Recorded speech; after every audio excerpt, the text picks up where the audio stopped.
अनुष्या तुम भी पढ़ो क्वेश्चन को।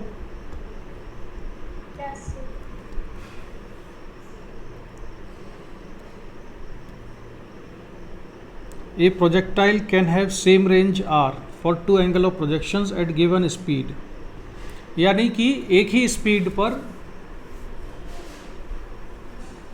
उसकी कैसी रेंज होती है, सेम रेंज होती है और दो एंगल ऑफ प्रोजेक्शन होते हैं। If t1 and t2 be the times of flight in two cases then find relation between t1 t2 and r। ठीक है, ये क्वेश्चन पढ़ लो। अब मैं थोड़ा सा इसमें कुछ थ्योरी वाला पॉइंट डिस्कस कर देता हूँ तुमको।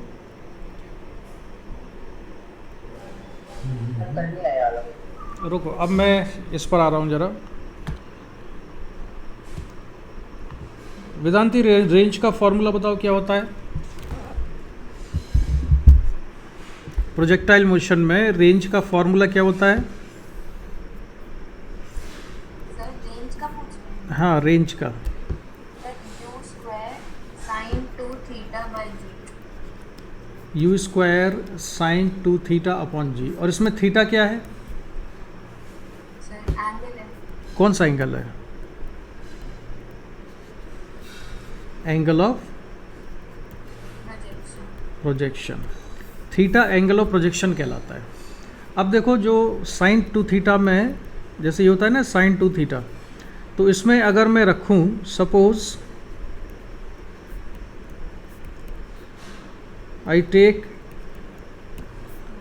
थीटा को मैं 90 माइनस थीटा रख दूं, बॉडी को मैं प्रोजेक्ट करता हूं 90 माइनस थीटा। इसका मतलब ये हुआ कि if body is projected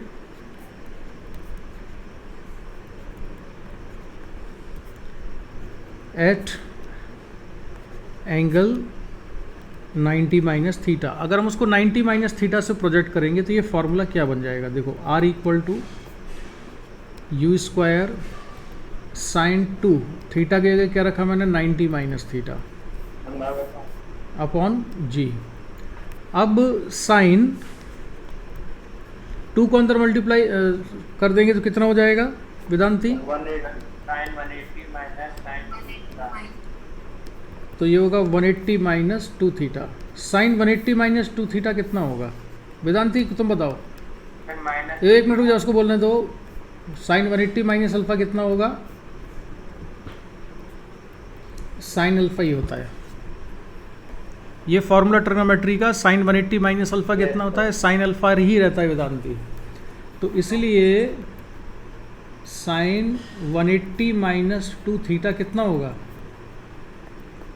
sign 2 theta ही रहेगा। तो R is equal to u square sine 2 theta upon g आ गया। इसका मीनिंग क्या हुआ, क्या मतलब हुआ इसका? कि चाहे मैं ऑब्जेक्ट को थीटा एंगल से प्रोजेक्ट करूं या 90 माइनस थीटा से प्रोजेक्ट करूं, रेंज कितनी आएगी? सेम आएगी। वेदांती, ये बात समझ में आई है? कॉन्सेप्ट याद हुआ? Yes sir. अच्छा, तो अब एक क्वेश्चन सॉल्व कर लेते हैं जल्दी से, जिससे कि बस तुम्हारी प्रैक्टिस हो जाए। क्वेश्चन में कोई दम नहीं है। मान लो कि इसको मैंने यहाँ से प्रोजेक्ट किया, इसको मैं दे देता हूँ वेलोसिटी कितनी दे दें? मान लो 10 मीटर पर सेकंड से प्रोजेक्ट किया और मैंने इसको प्रोजेक्ट किया है 30 डिग्री एंगल पर। तो जी ले लो 10 metre per second square. Range बताओ कितनी है इसमें? सॉल्व करके बताओ रेंज कितना आएगा।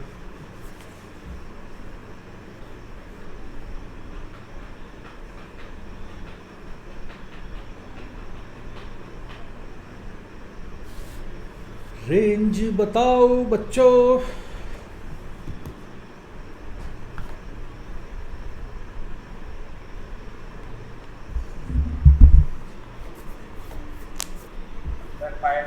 आ रही है।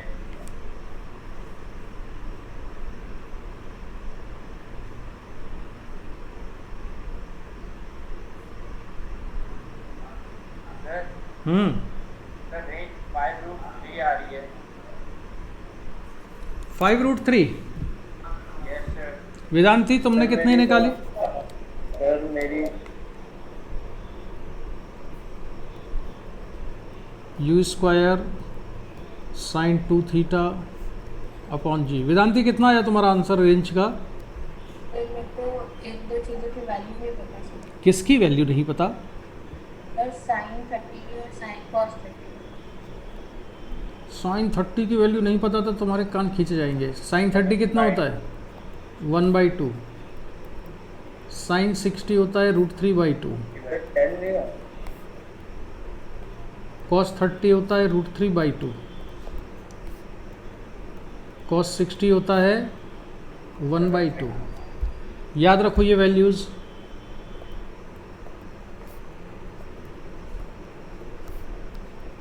हाँ, आप कैलकुलेशन करके जल्दी बताओ।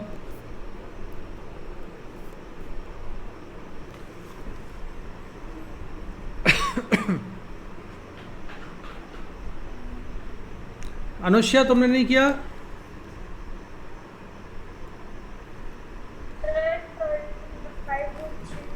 कितना? 5√3। और देवांश तुम्हारा कितना आंसर आ रहा है? इनिशियल वेलोसिटी इनिशियल वेलोसिटी कितनी है सर? हाँ, थोड़ा दाएं बाएं देखो, थोड़ा दिख जाएगी इनिशियल वेलोसिटी। Net drop. हाँ वेदांति, हो गया कैलकुलेशन? Yes sir. कितना आया? फिर 5√3 आ रहा। जी की वैल्यू 10। इनिशियल वेलोसिटी कितनी है? 10 मीटर पर सेकेंड। तो R = 10 का स्क्वायर हुआ 100 साइन 60 डिवाइडेड बाई 10, तो एक कैंसिल हो गया 10, तो ये 10 साइन 60 कितना होता है? √3/2। तो ये 5√3 आंसर आ गया। ठीक है, अब दूसरा क्वेश्चन हम करते हैं कि सपोज ऑब्जेक्ट को हमने प्रोजेक्ट किया है 60 डिग्री एंगल पर।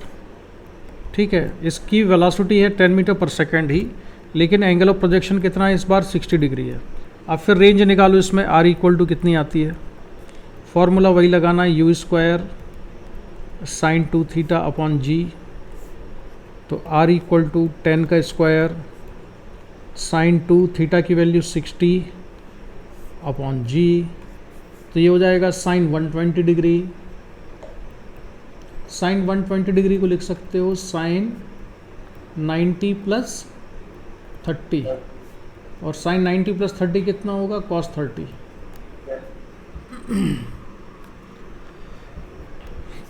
तो वेदांती मैडम जल्दी करो। 100/10 और sin 120 की वैल्यू रखी मैंने cos 30। 10 cos 30। cos 30 कितना? सर 5√3 आ रहा है। तो ये आएगा 5√3। समझ में आया ये वेदांती? Yes sir. क्या कॉन्सेप्ट लगाया हमने इसमें? मतलब मैंने इस क्वेश्चन से तुम्हें क्या समझाया? इस क्वेश्चन से मैंने तुमको क्या समझाने की कोशिश की है? ये क्लिक किया तुमको इस एग्जाम्पल से? हाँ, क्या समझ पाई बोलो? सर कि अगर थीटा चेंज करेगा तब भी सेम ही आएगा। बिल्कुल नहीं समझाया ये तुमको। हाँ अनुष्या, तुम बताओ तुम्हें क्या समझ में आया इस एग्जाम्पल से?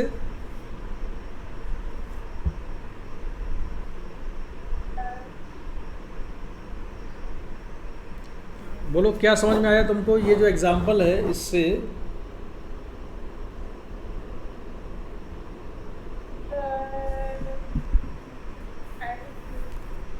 पहले केस में एंगल ऑफ प्रोजेक्शन कितना था 30 डिग्री। और दूसरे केस में कितना है? 60 डिग्री। 90 - 30। Yes sir. दूसरे केस में एंगल ऑफ प्रोजेक्शन है 90 - 30। तो दोनों केस में रेंज कैसी आई है? सेम आई है। यानी चाहे हम थीटा से प्रोजेक्ट करें चाहे 90 - थीटा से, रेंज सेम आती है। ये मैंने जो अभी थोड़ी देर पहले बताया था उसको इस एग्जांपल से तुम्हें एक्सप्लेन किया। ये अभी पढ़ा था हमने, रेंज चाहे मैं थीटा का रखूँ चाहे थीटा को 90 - थीटा कर दूँ। नहीं आया समझ में? सर आ गया। अब इन दोनों केस में टाइम पीरियड निकालो कितना कितना आ रहा है। पहले केस में टाइम ऑफ फ्लाइट निकालो, दूसरे में टाइम पीरियड नहीं, सॉरी मैंने गलत बोल गया। टाइम ऑफ फ्लाइट निकालो दोनों केसेस में।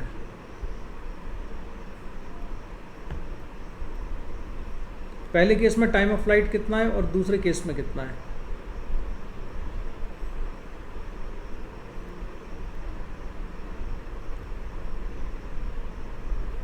तो वेदांती टाइम ऑफ फ्लाइट का फॉर्मूला बोलो।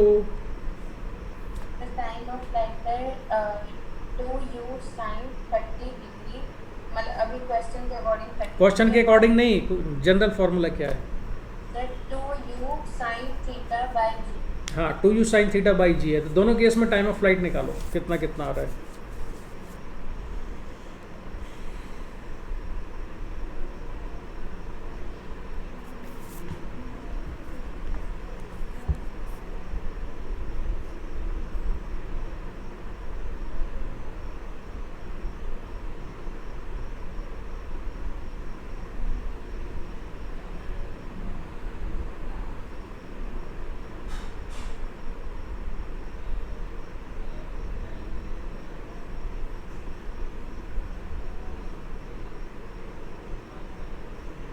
सर केस 1 में 1 आ रहा है और केस 2 में √3 आ रहा है।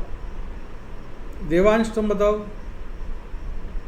यस कितना कितना है? सर, 1 और √3 आ रहा है सर। 1.7 तुम्हारा कितना आया दिव्य?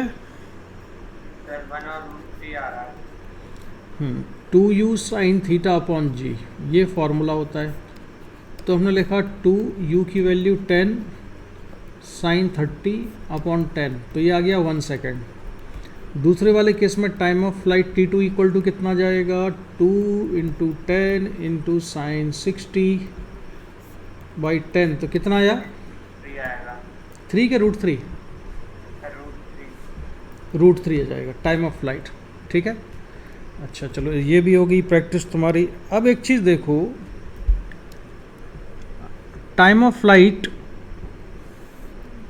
अगर मैं इस वाले केस में निकालूं कि एंगल ऑफ प्रोजेक्शन मैंने लिखा है थीटा, ये है u, तो टाइम ऑफ फ्लाइट इसमें मैं लिखता हूँ t1, तो ये हो जाएगा 2u साइन थीटा अपॉन जी। ठीक है, ये याद भी रखना, ये क्वेश्चन सॉल्व नहीं करा रहा हूँ केवल, तो मैं इससे फॉर्मूले भी आएंगे। अब दूसरे वाले केस में मैंने प्रोजेक्ट किया इसको 90 माइनस थीटा से, तो टाइम ऑफ फ्लाइट कितना आएगा? t2 इक्वल टू बोलो। 2u cos थीटा अपॉन जी। 2u, सर ये cos थीटा। तो ये हो जाएगा 2u cos थीटा अपॉन जी। ठीक है, अच्छा रेंज का फॉर्मूला दोनों केस में सेम आएगा कि अलग अलग आएगा? Sir same. सेम आएगा। और कितना होगा? u square sine 2 theta upon g. Vedanti sine 2 theta का फॉर्मूला बोलो, ट्रिग्नोमेट्री में क्या होता है? साइन 2 थीटा इक्वल टू क्या होता है? सर किसका पूछते? 2 साइन थीटा कॉस थीटा होता है। सर आपने किस चीज़? साइन 2 थीटा इक्वल टू कितना होता है? Sir 2 sin theta cos theta. हाँ, तो यहाँ पर जो रेंज का फॉर्मूला है, इस रेंज के फॉर्मूले में साइन 2 थीटा का ये फॉर्मूले को खोल दूं तो क्या आएगा? बोलो, u स्क्वायर इंटू। अब r इक्वल टू, इसको मैं ऐसे लिखता हूँ, एक u मैंने लिखा साइन थीटा के साथ, तो u साइन थीटा अपॉन जी इंटू एक मैंने लिखा u कॉस थीटा इंटू 2। बताओ ये समझ में आया कि नहीं, क्या किया है मैंने? समझ गए क्या लिखा? ये ऊपर वाली चीज़ नीचे ऐसे लिख सकते हैं वेदांती? Yes sir. नहीं समझ आया? आ गया सर। अच्छा, तो मैं ये इस वाले 2 को उठा के यहाँ लिख देता हूँ, 2u साइन थीटा, और यहाँ भी 2u साइन थीटा, तो इसको लिख दिया मैंने 1/2। अब ठीक है, कोई दिक्कत तो नहीं? No sir. यहाँ पे मैंने g लिखा और यहाँ पे भी g लिख दिया, तो कोई दिक्कत तो नहीं? No sir. तो ये क्या हो गया? 2u sine theta upon g क्या हुआ? टाइम ऑफ फ्लाइट पहले केस में, 2u cos theta upon g time of flight दूसरे केस में, इंटू g/2। ये समझ में आया?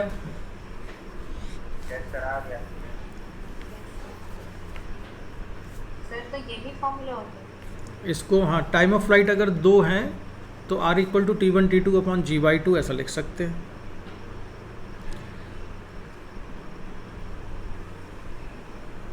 नहीं आया समझ में? आगे तो इसका आंसर क्या होगा बताओ A4 का?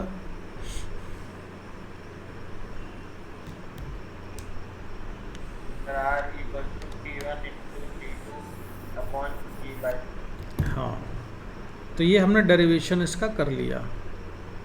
ये कौन सा था? C2।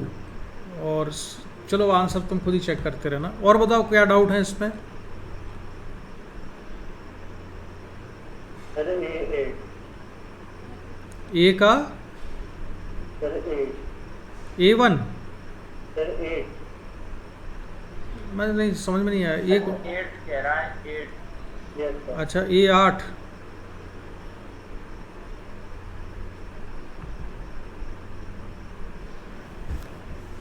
पढ़ो इस क्वेश्चन, सभी लोग पढ़ो इसका मतलब।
पढ़ लिया?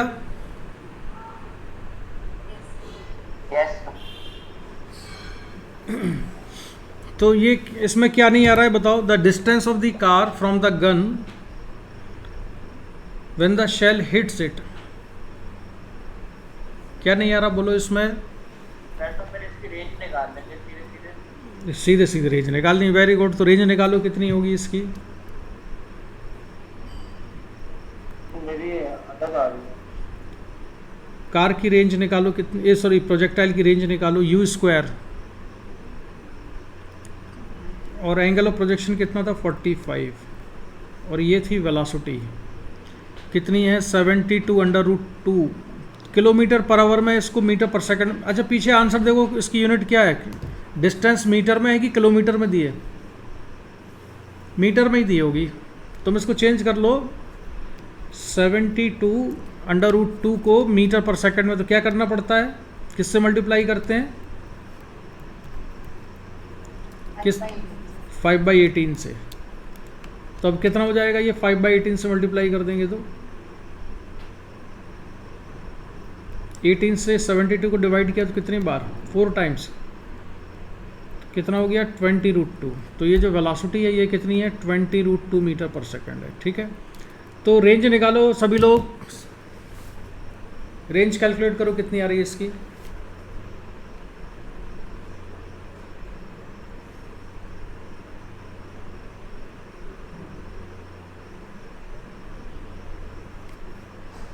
एक मिनट रुक जाओ यार। ये 20√2 कार की स्पीड है कि प्रोजेक्टाइल की है? सर वही। वही क्या? किसकी है? ये कार की स्पीड है। यस सर, कार की स्पीड है। तो इसको मान लेते हैं U, और ये कार की स्पीड है 20√2। अनुष्या, अनुष्या सोना नहीं। तो बताओ कि range in terms of U range निकालो कितनी आती? रेंज निकालो पहले तो।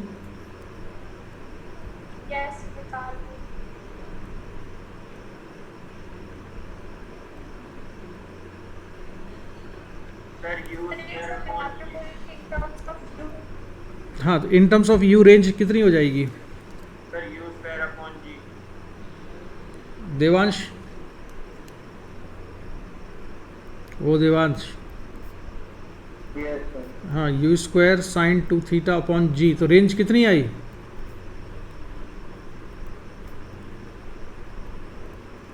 फोर्टी 45 डिग्री से प्रोजेक्ट किया है अपॉन जी। तुम यार बोलते नहीं, जल्दी जल्दी बोला करो कितना हुआ। सर यू स्क्वायर अपॉन जी बोला। यू स्क्वायर, हाँ नहीं तुमने तो बोला यू स्क्वायर बाई जी, ये रेंज आ गई ना। Yes sir. अच्छा, तो कार को हिट कर दिया शेल ने, नहीं आया समझ में? सर आ गया। अच्छा, तो कार ने कितनी डिस्टेंस ट्रेवल की है यहाँ पर? एक्स, कितने टाइम में? Sir T. जितने टाइम में कार ने एक्स डिस्टेंस ट्रेवल किए उतने ही टाइम में प्रोजेक्टाइल ने हॉरिजॉन्टल डिस्टेंस कितनी ट्रेवल की है? आर के बराबर। Yes sir. नहीं आया समझ में? सर एक बार रिपीट कर दीजिए सर, आपने क्या कहा अभी? Distance travelled by car x, ठीक है, ड्यूरिंग सेम टाइम प्रोजेक्टाइल ने कितनी डिस्टेंस ट्रेवल की है इतने ही टाइम में? Sir x. Same time distance travelled by projectile कितनी है? आर। प्रोजेक्टाइल कितना चलती है? आर। उतने ही टाइम में कार कितना चलती है? एक्स। ये समझ में आया कि नहीं? यस सर आ गया। वेदांती, ये बात समझ में आई?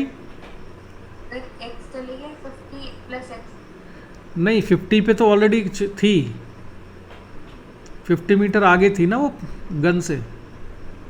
Okay sir. नहीं समझ में आया? सर आ गया। अच्छा, तो क्या इक्वेट कर देना चाहिए हमको? कार ने जो डिस्टेंस ट्रेवल की है sir R equal to x कर देंगे तो सर आ जाएगा।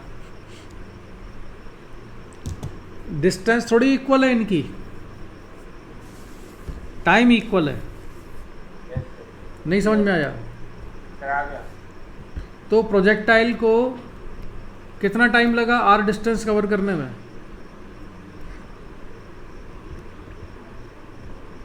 टाइम ऑफ फ्लाइट के बराबर। Yes sir. Time of flight कितना है? सर निकाल। 2u sine theta upon g, तो 2u साइन 45 अपॉन जी, तो बोलो कितना हुआ?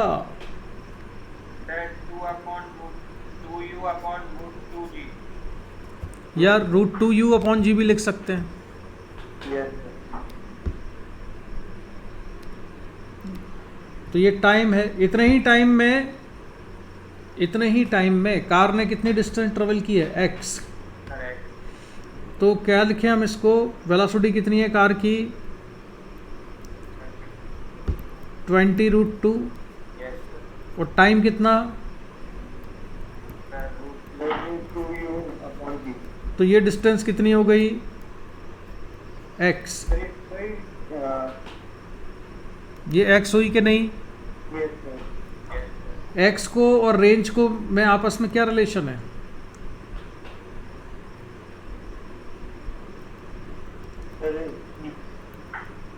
Are minus 50। एक्स की वैल्यू कितनी है? आर माइनस 50 है कि नहीं? Yes sir. Yes sir. और आर की वैल्यू कितनी है? आर निकाला ना अभी हमने, u square upon g minus 50। अब सॉल्व करो इसको, कितना आता है? किसको सॉल्व करोगे?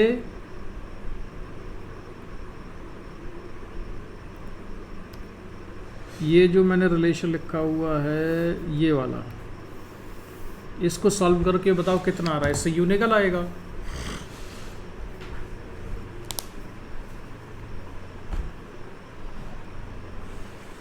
जी की वैल्यू कितनी लेना है इसमें? 10। 9.8 दे रखी है। तो फिर 9.8 ही लेना होगा। कहाँ दिया है? 10 ही तो दिया हुआ है। 10 जी 10 दिया है तो 10 ले लो।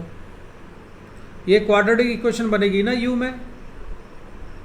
Yes sir. हाँ तो बनाओ क्वाड्रेटिक और बिना डरे सॉल्व करो। चलो अच्छा, इसको तो अपने आप कर लेना फिर। इक्वेशन को समझ गए ना क्या करना था? सर ये नोट करना है। इसका स्क्रीनशॉट ले लो। सर एक मिनट।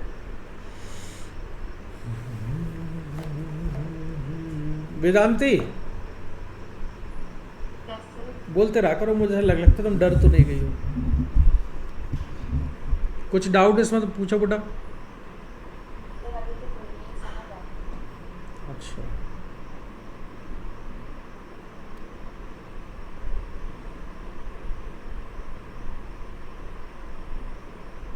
सर पार्ट 2 भी करना है अभी। पार्ट भैया पार्ट 2 ही हो गया। ये यू निकालोगे तो पार्ट 2 आ जाएगा। नहीं सर, मैं क्वेश्चन की बात कर रहा हूँ। अच्छा नहीं, अभी पार्ट 2 नहीं करो। नहीं, शीट के पार्ट 2 मत करो अभी तुम जो है। अच्छा तुम कर लेना, तुम तो स्कूल जाते नहीं हो तो तुम कर लेना। जो स्कूल जाने वाले हैं ना वो लोग मत करना अभी। अच्छा एक चीज़ और बताइए कि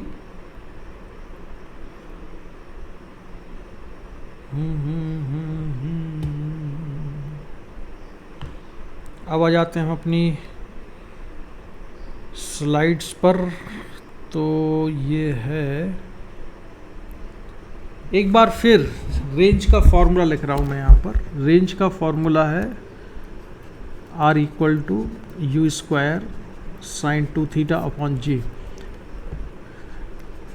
तो वेदांती किस एंगल पर रेंज मैक्सिमम होती है?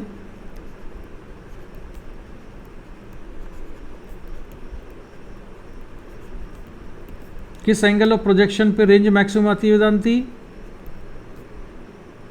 सर जब वैल्यू 1 होती है। किसकी वैल्यू?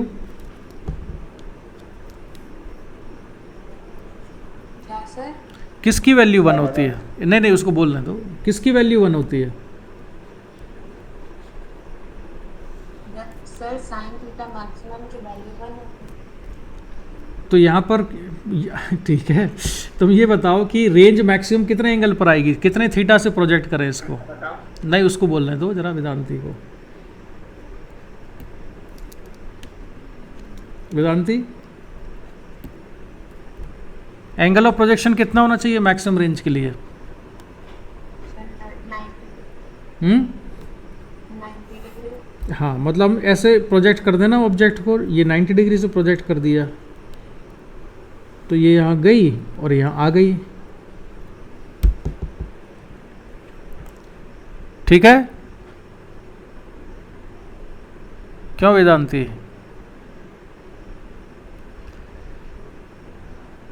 बोलो, ठीक किया कि नहीं? ये सर गलत है। अंदर से तो लग रहा है गलत है।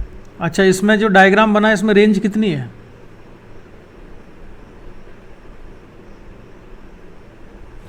जो मैंने अभी तुमने 90 डिग्री से कहा, मैंने प्रोजेक्ट कर दिया, तो इसमें रेंज कितनी है? इसमें पार्टिकल को यहाँ से प्रोजेक्ट किया तो रेंज कितनी आ रही है? अरे वेदांती जल्दी बोल, कान खींच देंगे तेरे पकड़ के।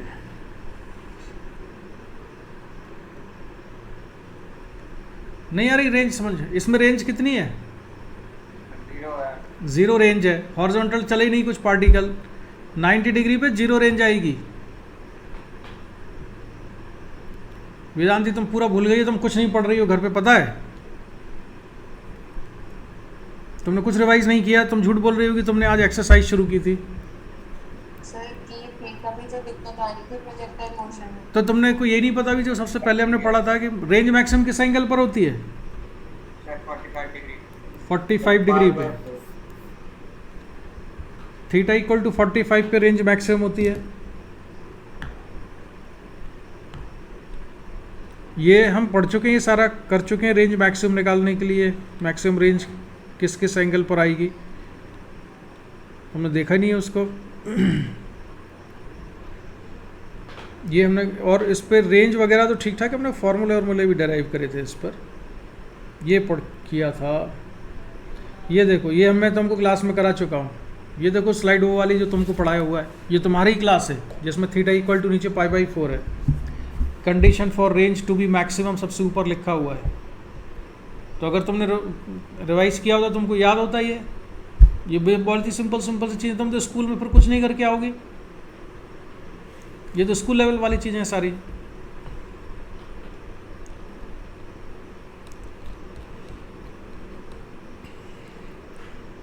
तो इसमें ये था। तो प्रोजेक्टाइल मोशन में अभी इतना पढ़ना है तुमको। और देवांश तुम्हारा स्कूल नहीं है, तुम चाहो तो पार्ट 2 उसका एक्सरसाइज का भले करना, ठीक है। अभी मैं थोड़ा स्टार्ट कर रहा हूँ रिलेटिव मोशन। अलग टॉपिक है मतलब? ये काइनेमेटिक्स में ही है, इसकी शीट अभी नहीं होगी तुम्हारे पास। ये है रिलेटिव मोशन, वो मैं दे दूंगा। तो रिलेटिव मोशन का मतलब ये होता है कि दुनिया में जितने भी मोशन है ना, वो किसी न किसी के रिलेटिव ही होते हैं। क्यों वेदांती? रिलेटिव का मतलब समझाओ, तुम थोड़ा बोलती रहा करो तुम ना, बोलो किस रिलेटिव मतलब?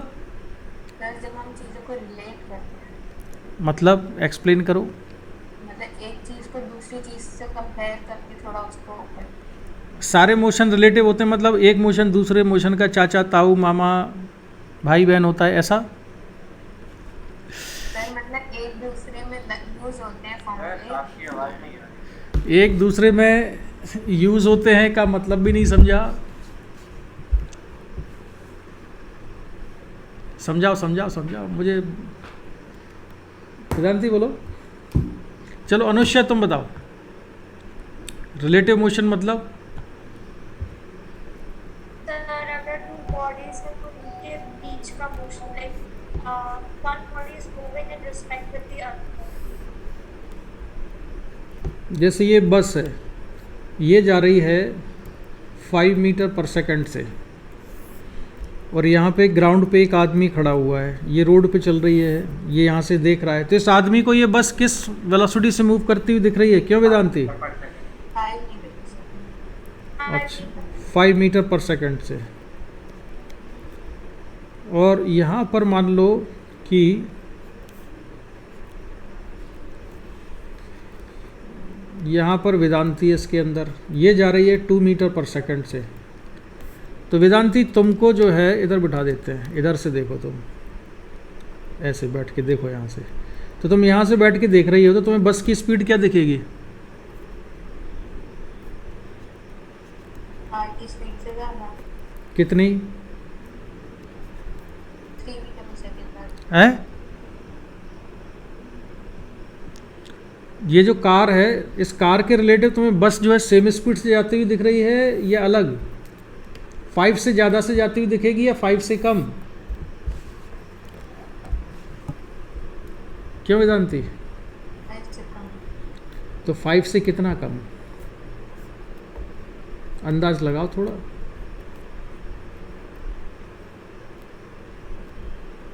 बोलो। सर 2 मीटर पर सेकंड पर।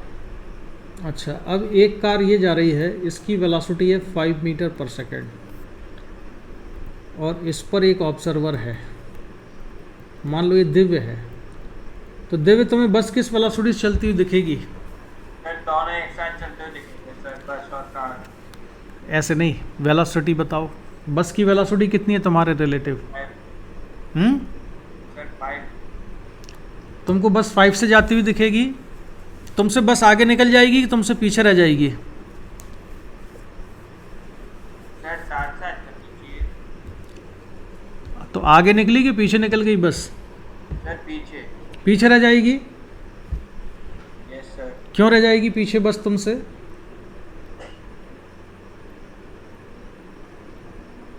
सर ये वाला थोड़ा समझ में नहीं आया सर। मैं समझा थोड़ी रहा हूँ, मैं तो पूछ रहा हूँ तुमसे। नहीं सर ये वाला सर, इसका आंसर नहीं पता सर। किसका? मेरे हिसाब से सर सेम होना चाहिए सर। क्या सेम होना चाहिए? और सर मोशन मतलब कि सर एक के साथ एक चल रहा है सर। हैं? एक सर किस? मतलब सर दोनों सेम स्पीड में चल रहे हैं तो सर दोनों सेम डिस्टेंस कवर कर रहे हैं सर सेम टाइम में। हाँ, सेम टाइम में सेम डिस्टेंस कवर करेंगे, ये बात बिल्कुल सही है। लेकिन ये जो बस में बैठा हुआ आदमी है, इसके लिए बस की वेलोसिटी क्या है? वेदांती तुम बताओ। सर 0. तो बस की वेलोसिटी 0 होगी विथ रिस्पेक्ट टू कार, और जो ग्राउंड है उस वाले के लिए बस की वेलोसिटी है 5 मीटर पर सेकेंड। ऐसे ही अगर यहाँ से दूसरी कार आ रही है, ठीक है, एक कार यहाँ से आ रही है, ऐसे ये आ रही है, इसकी वेलोसिटी है 10 मीटर पर सेकेंड। तो जो इस कार में बैठा हुआ है उसको बस कितनी वेलोसिटी से आती हुई दिखेगी, 5 मीटर पर सेकेंड से या उससे ज़्यादा से? सर उससे ज़्यादा से।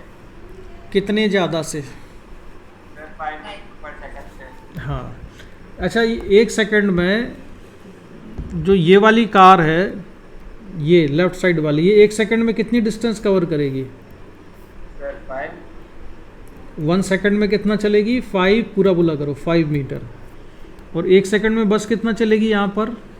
सर ये भी 5 चलेगी। वेदांती समझ में आया 5 मीटर क्यों चलेगी? Vedanti, yes sir. बस 5 मीटर क्यों चलेगी एक सेकंड में? सर क्योंकि किसके ग्राउंड के रिस्पेक्ट में, ग्राउंड से कोई अगर देखता है तो बस एक सेकंड में कितना चलेगी? सर 1 सेकंड में 5 मीटर की चलेगी. और नीचे वाली कार, वो 5 मीटर की चलेगी. इसका मतलब है कि ये बस और ये कार दोनों एक दूसरे के आमने सामने रहेंगे हमेशा। Yes sir. तो बस की रिलेटिव वेलोसिटी कितनी है? 0। अच्छा, ये वाली कार एक सेकंड में कितना चलेगी? Sir 10 metre. 10 metre per second. 10 metre. 10 metre in 1 second. तो ये 1 सेकंड आ गई और बस कितना चल गई? 5 मीटर। तो ये बस और आदमी के बीच में कुल कितनी डिस्टेंस कम हो गई? 15 मीटर। समझ में आया है कि नहीं? 15 मीटर की डिस्टेंस घट गई ना दोनों के बीच में। नहीं समझे? सर आ गया। वेदांती, सर नहीं आया? No sir. अरे वेदांती, एक इधर है, एक इधर है, इन दोनों के बीच की डिस्टेंस है 100 मीटर। इनके बीच में डिस्टेंस कितनी है? 100 मीटर है। ये कितना चला इधर? कितना चला? 5 मीटर। ये कितना चला? 10 मीटर। तो अब दोनों के बीच में डिस्टेंस कितनी है बोलो? ये डिस्टेंस कितनी रह गई? 75।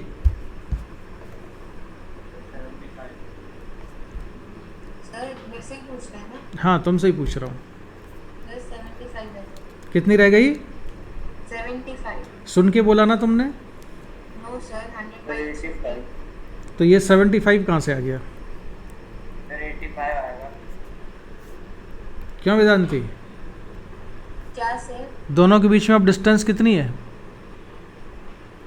सर दोनों के बीच में, अच्छा सॉरी, एक वो होगी हमारी 100 माइनस 15 85. 85 मीटर है ना। यस. यानी कि इन दोनों के बीच में डिस्टेंस कितनी कम हो गई? कितने मीटर घट गई है डिस्टेंस? 15 मीटर। यानी कि अगर एक ऑब्जर्वर इस पे बैठा दें हम, तो एक सेकंड बाद जब वो देखेगा दूसरी वाली ऑब्जेक्ट को, यानी बी को, तो वो बी इसके रिलेटिव कितना चल चुकी है? 15 मीटर एक सेकंड में। यानी उसकी वेलोसिटी 15 मीटर पर सेकंड हुई। ये वाला जो आदमी है, इसके रिलेटिव जो दूसरी वाली है उसकी वेलोसिटी 15 मीटर पर सेकंड हुई है। समझ में आया कि नहीं? एक सेकंड में कितना चली वो गाड़ी उसके रिलेटिव? 15 मीटर। 15. तो मोशन कैसे होते हैं? हमेशा किसी ना किसी के रिलेटिव ही होते हैं। नहीं समझे? मोशन एब्सोल्यूट होता ही नहीं है। Motion is always relative.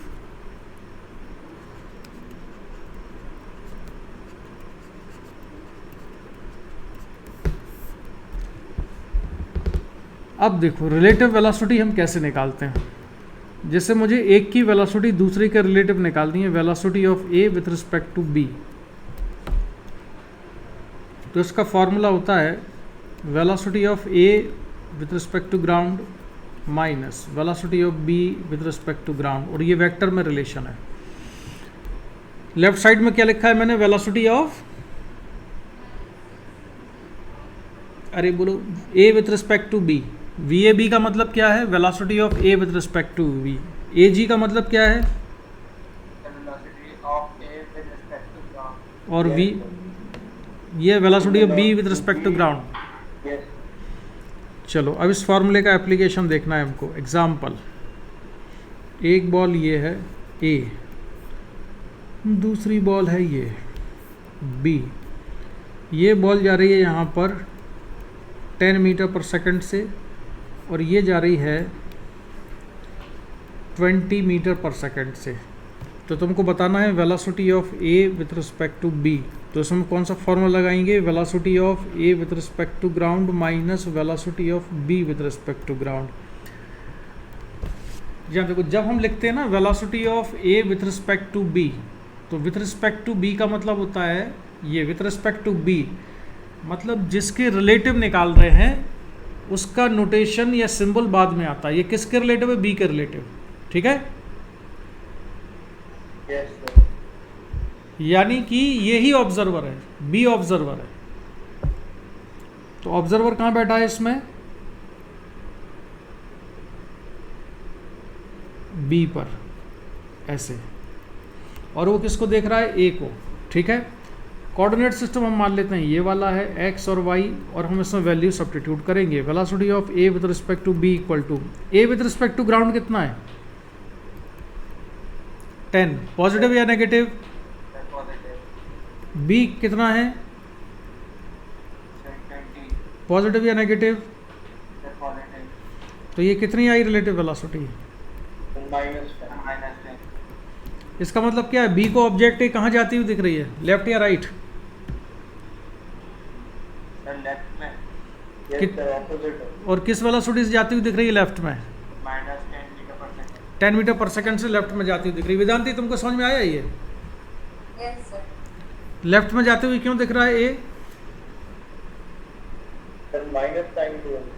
हाँ, और प्रैक्टिकली ऐसे सोचो कि ये जैसे कार बी है, बी वेलोसिटी ज़्यादा है। बी एक कार है, ए एक कार है, तुम आगे वाली कार में बैठे हो, तो जो पीछे वाली कार है वो तुमको दूर जाते हुए दिखेगी अपने से, या पास आते हुए दिखेगी, सर दूर जाते हैं। क्योंकि तुम्हारी कार की वेलोसिटी ज़्यादा है, तो दूर जा रही है मतलब लेफ्ट में जाते हुए दिखेगी, पीछे छूटती जाएगी वो, तो 10 मीटर पर सेकंड से पीछे छूटते हुए दिखेगी। समझ गए। यस। अब इसमें दूसरा क्वेश्चन सॉल्व करेंगे। छोटे छोटे क्वेश्चन दूं मैं पहले तुम्हें इसमें,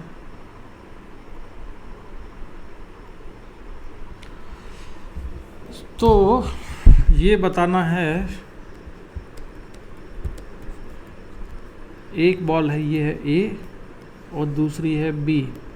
इसमें ए जा रही है 10 मीटर पर सेकंड से, बी इधर जा रही है 20 मीटर पर सेकंड से। तो मुझे बताओ velocity of B with respect to a कितनी है। कोऑर्डिनेट सिस्टम ये ले लेते हैं हम, बताओ निकालो।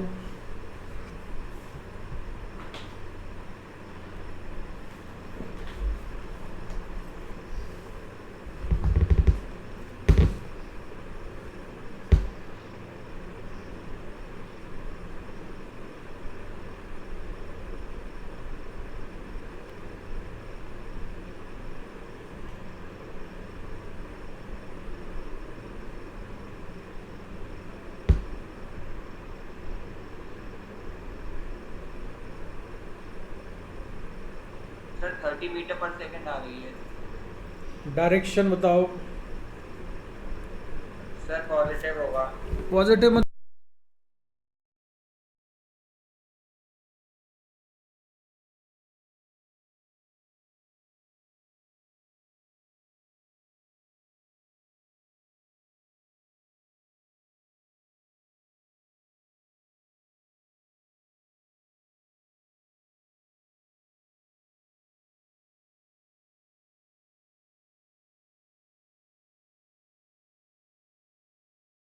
देवी जल्दी बोलो, मैं तुमसे पूछ रहा हूँ ये लेफ्ट है कि राइट है। सर लेफ्ट साइड में मूव करेगी सर। पॉजिटिव का मतलब लेफ्ट क्यों है? सर मतलब आंसर पॉजिटिव आ रहा है सर, लेफ्ट साइड में मूव करेगी लेकिन। अरे कौन लेफ्ट साइड मूव करेगी, ठीक से तो सर बता। बी वाली बॉल सर ए के रिस्पेक्ट में। लेफ्ट साइड में यस सर। ऑब्जर्वर कौन है इसमें? सर ए। तो तुम्हारा ये पॉजिटिव आ रही है रिलेटिव वेलोसिटी की नेगेटिव आ रही है?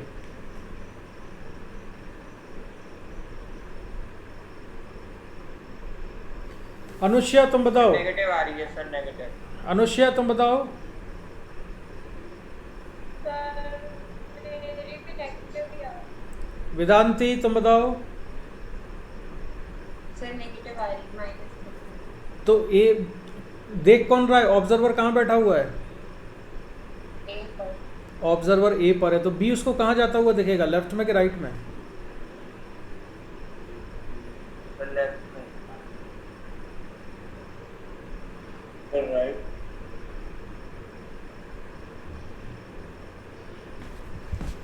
हाँ, अब इसके तो कान खींच रहे हैं मुझे। मैं velocity of B with respect to a का फॉर्मूला क्या है? Velocity of B with respect to ground minus velocity of A with respect to ground, ऐसे लिखेंगे। तो velocity of B with respect to a equal to velocity of B with respect to ground क्या लिखा तुमने? -20।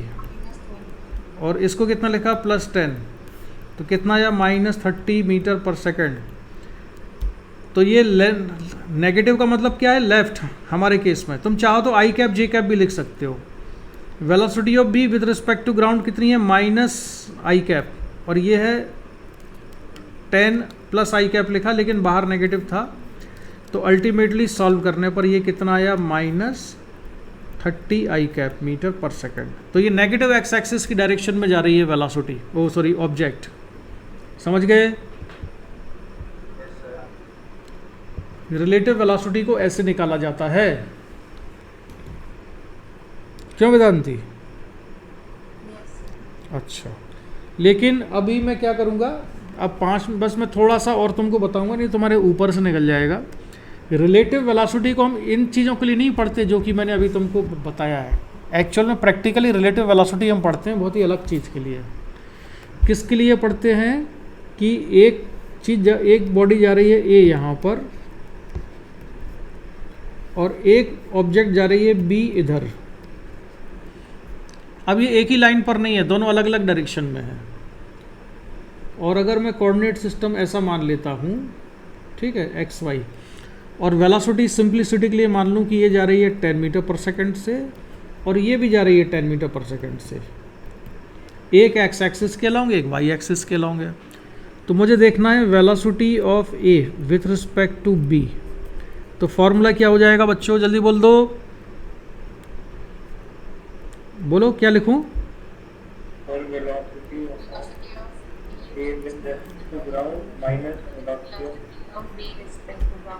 अच्छा, तो velocity of A with respect to B equal to, अब A with respect to ground क्या लिखना चाहिए हमको?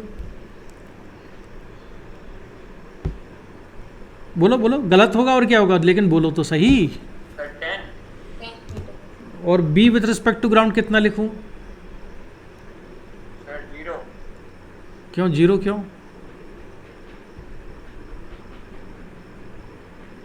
सर क्योंकि सर हॉरिजॉन्टल डिस्टेंस है, उसने कवर ही नहीं किया सर।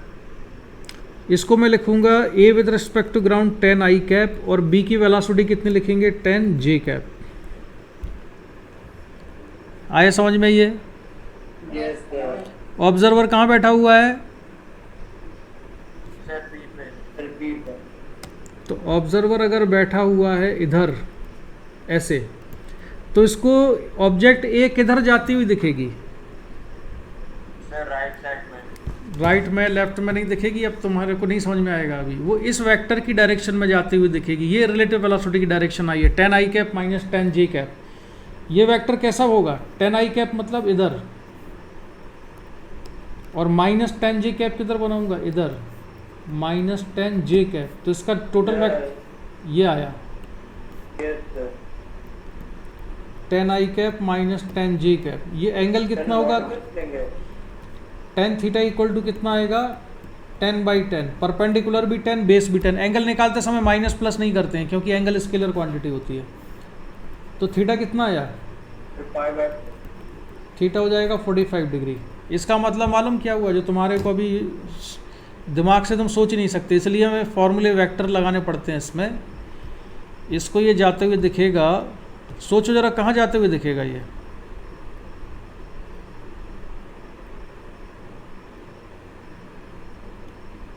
सर इन दोनों का रिजल्टेंट की डायरेक्शन।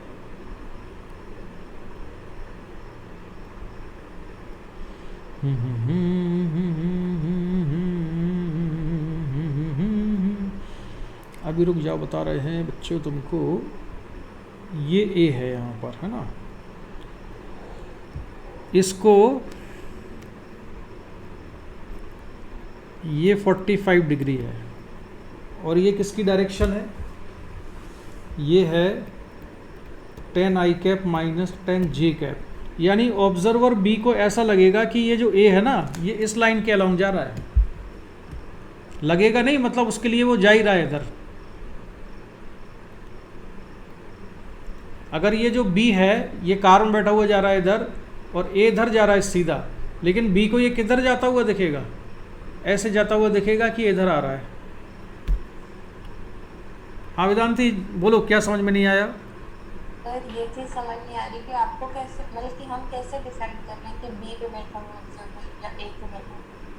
क्या हम कैसे डिसाइड कर रहे हैं, क्या बोल रही हो? ऑब्जर्वर ए पे बैठा हुआ है या फिर बी पे बैठा हुआ है?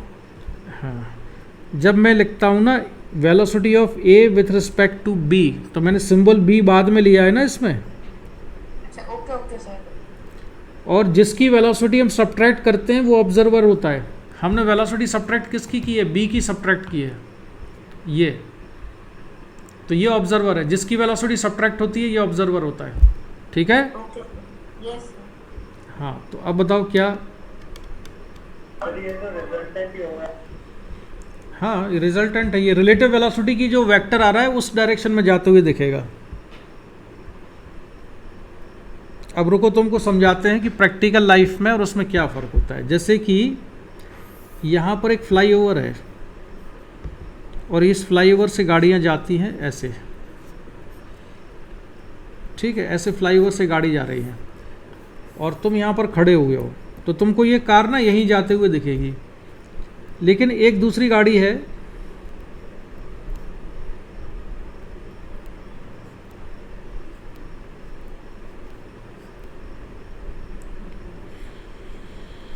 ये वाली गाड़ी कहाँ जा रही है, ऐसे जा रही है, फ्लाईओवर के परपेंडिकुलर। समझ में आया? फ्लाईओवर के नीचे से निकलना है इसको, समझ रहे हो कि नहीं? इसका मतलब मैं ये कह रहा हूँ कि ये फ्लाईओवर वाली गाड़ी ऐसे जा रही है और तुम्हारी गाड़ी ऐसे जा रही है, तो तुमको ये जो फ्लाईओवर वाली गाड़ी है ना वो ऐसे जाते हुए नहीं दिखेगी। वो कहाँ जाते हुए दिखेगी? वो जाते हुए दिखेगी, ये वही तो केस था पिछला वाला। ये गाड़ी जा रही थी इधर और ये ऐसे परपेंडिकुलर जा रहा था, तो इस वाले को ये कार ऐसे जाते हुए दिखेगी यहाँ पर इस डायरेक्शन में। समझ में आया कि नहीं? नहीं आया ना? कंफ्यूजिंग नहीं, ये तो मैं कुछ समझ में नहीं आएगा। बताओ क्यों? नहीं, मैं पूछ रहा हूँ तुमसे, फिर मैं बताऊंगा। बताओ क्यों?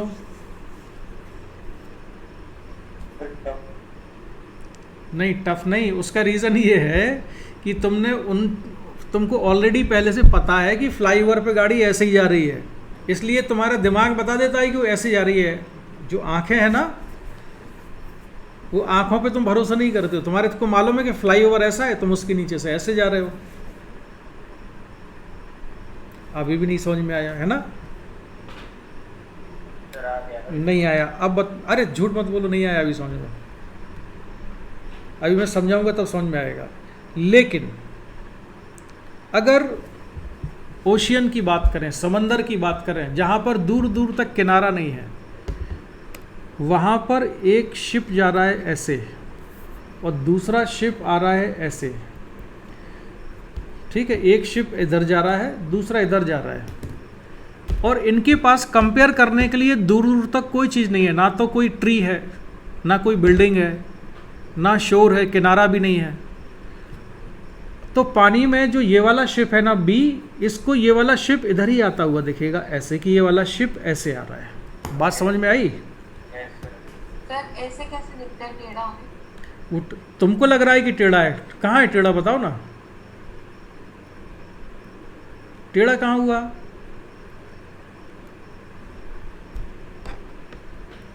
ये जो डायरेक्शन है, जो बी है, इस बी को ये वाला शिप ऐसे ही आता हुआ दिखेगा यहाँ पर।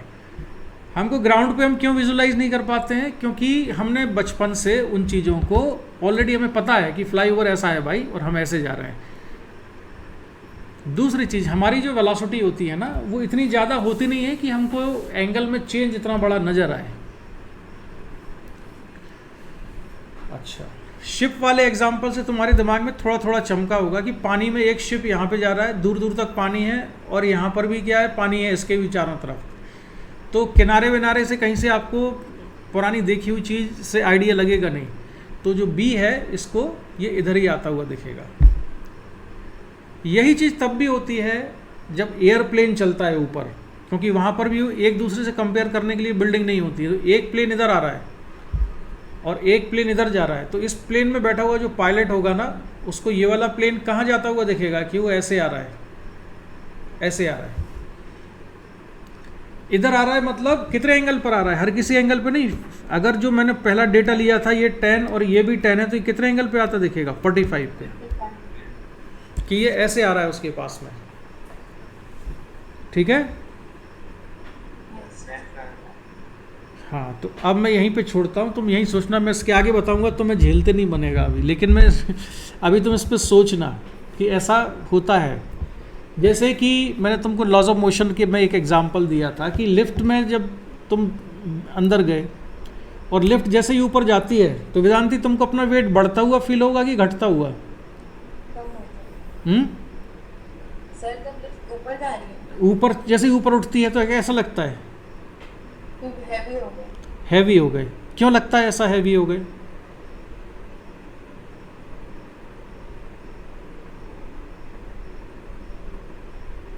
देवांश क्यों लगता है?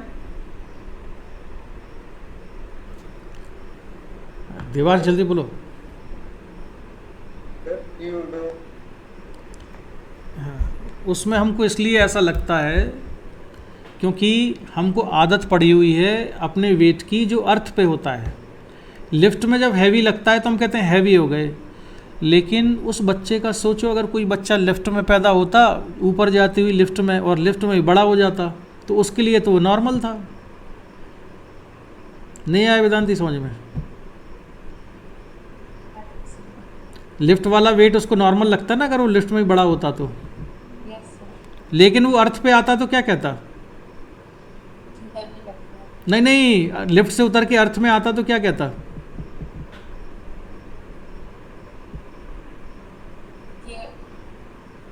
हल्का लग रहा है। वो कहता हल्का लग रहा है अर्थ पे आके। तो ये सारी चीज़ किस पर डिपेंड करती है? हम कहाँ से देख रहे हैं, किस चीज़ की आदत है। अच्छा, एक चीज़ और बताऊँ तुमको, बड़ी इंटरेस्टिंग लगेगी। अभी मैं थोड़ा ना हैवी चीज़ पढ़ाना नहीं चाह रहा हूँ, थोड़ा लाइटर नोट पे बात कर रहा हूँ कि जब हम किसी चीज़ को एक आँख से देखते हैं चीज़ों को और दो आँख से देखते हैं तो उसमें फ़र्क होता है। क्या फ़र्क होता है बताओ? शायद मैंने तुम किसी एक आँख से देखें सर, जैसे राइट आई से देखें सर वो राइट हैंड साइड में दिखती है, और सर अगर लेफ्ट साइड से देखें तो लेफ्ट साइड में दिखती है सर। ये बात तो ठीक है। एक और डिफरेंस शायद मैंने नहीं बताया होगा। अगर हम एंगल कम हो जाता है, विजन एंगल नहीं, डेप्थ नहीं मेजर कर सकते हम एक आंख से। हम उसको ना 3D नहीं दिखता है हमको एक आंख से, एक आंख से 3D नहीं दिखता है। ये जैसे एक आदमी यहाँ पर है,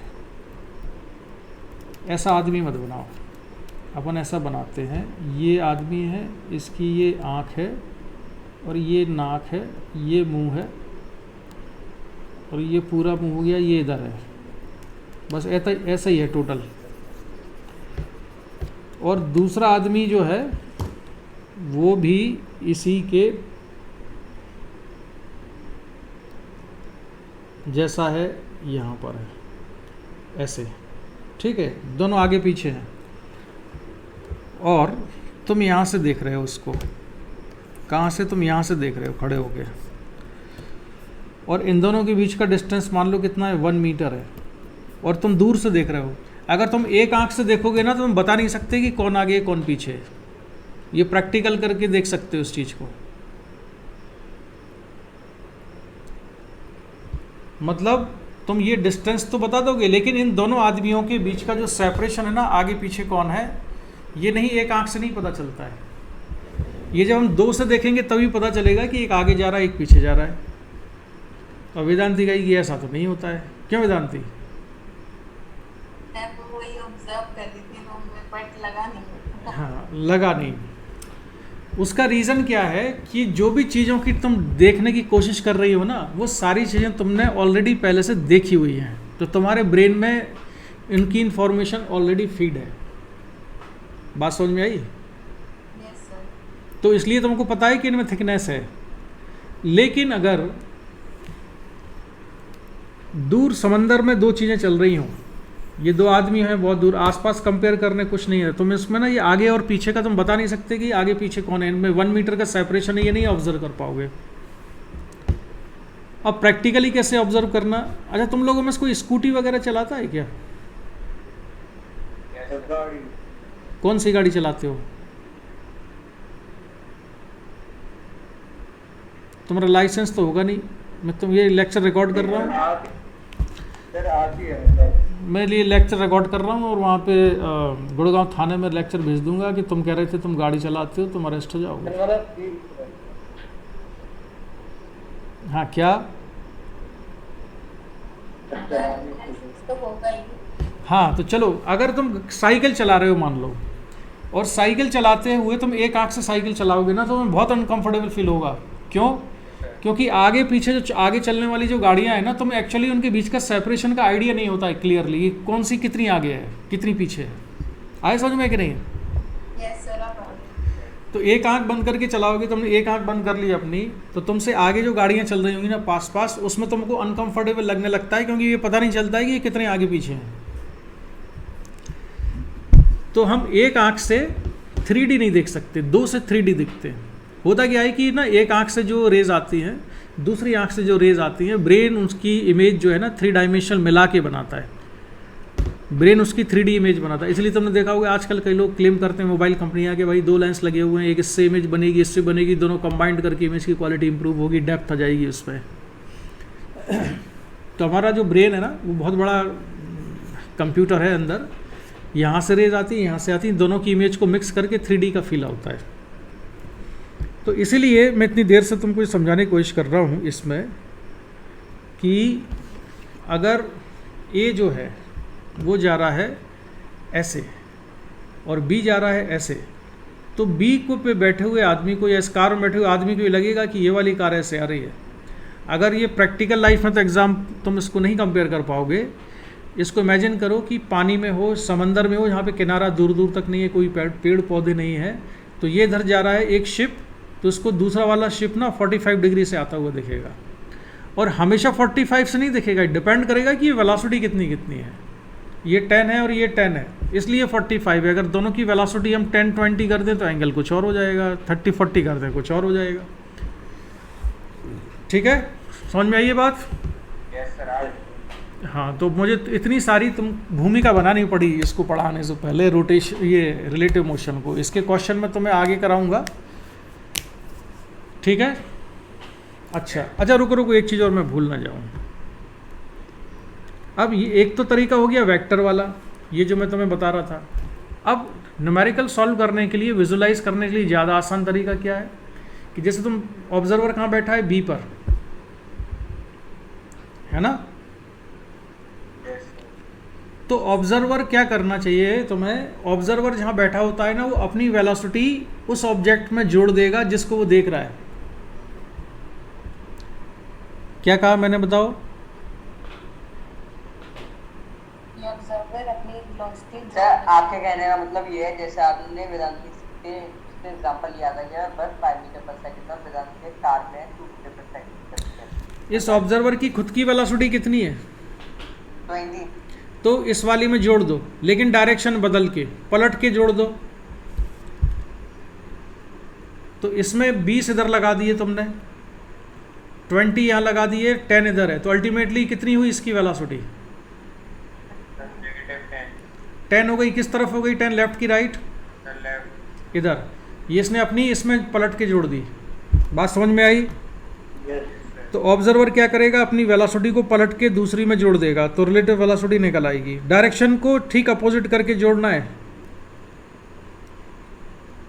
ये shortest method, shortcut. Vedanti yes sir. नहीं समझ में आया? जैसे ए इधर है, बी यहाँ पर है, ये जा रहा है 40 मीटर पर सेकंड से, ए जा रहा है इधर 10 मीटर पर सेकंड से। तो अगर velocity of B with respect to a निकालनी है, तो अब इसमें कौन किस में वेलोसिटी जोड़ेगा? सर ए जोड़ेगा सर। हाँ, बी की वेलोसिटी 40 मीटर पर सेकंड ऐसी की ऐसी रहेगी। अब ए क्या करेगा, पलट के जोड़ देगा, यानी कि ये इसमें मिलाएगा अपनी 10 मीटर पर सेकंड पलट के, तो उसको कितनी दिखेगी? Right side. यानी कि बी ऑब्जेक्ट ए को किस वेलोसिटी से जाती हुई दिखेगी? सर 30 मीटर पर। किस डायरेक्शन में? सर उसी की डायरेक्शन में। मतलब राइट या लेफ्ट? Sir right. राइट। अच्छा, अब एक मान लो कि एक ऑब्जेक्ट ए यहाँ पर मूव कर रही है, ये एंगल मान लेते हैं 60 डिग्री है। बी मूव कर रहा है इधर, इसको मान लेते हैं 10, इसको भी 10, इसको नहीं, इसको कुछ और ले लेते हैं, इसको मान लेते हैं सपोज 20। तो ये है बी, तो velocity of A with respect to B देखना है। तो बी को ए की वेलोसिटी किधर दिखेगी? क्या करोगे? बी क्या करेगा? बी क्या करेगा? अपनी वेलोसिटी को किस में मिलाएगा? बोलो। अच्छा, डायग्राम नहीं देखा तुमको? हाँ, ये है। बी जो है अपनी वेलोसिटी किस में? मिला देगा। ए में। किस डायरेक्शन में? पलट के, सर राइट। मतलब इधर 20 मीटर पर सेकेंड। तो अब ए की वेलोसिटी बी के लिए हो जाएगी 10, उसका कंपोनेंट इधर है, 20 यहाँ पर है। इसका जो रिजल्टेंट निकालेंगे हम वो बी को दिखेगा। समझ में आया? Yes sir. अब इसमें वेक्टर का यूज़ करने से तुम बच जाओगे, लेकिन हर जगह बच जाएंगे जरूरी नहीं है। लेकिन छोटे मोटे क्वेश्चन में हम क्या किया करेंगे, ऑब्जर्वर की खुद की वेलोसिटी को पलट के चिपका देगा दूसरे में। सर 12th तक वेक्टर ही चलता रहेगा। कब तक? 12th में भी वेक्टर यूज होगा।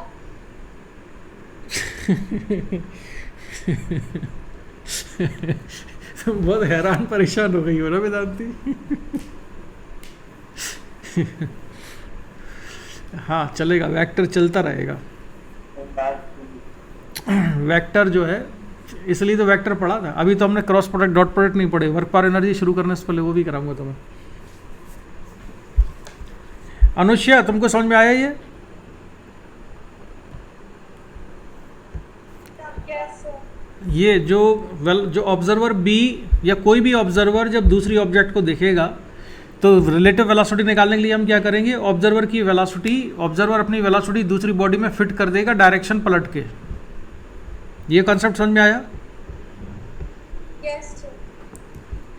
चलो तो हम आज की क्लास को करते हैं यहीं पर समाप्त, और इस चीज़ की शीट में भेजूंगा तुमको बाद में। और रिलेटिव वेलोसिटी जो है बड़ी मज़ेदार चीज़ है।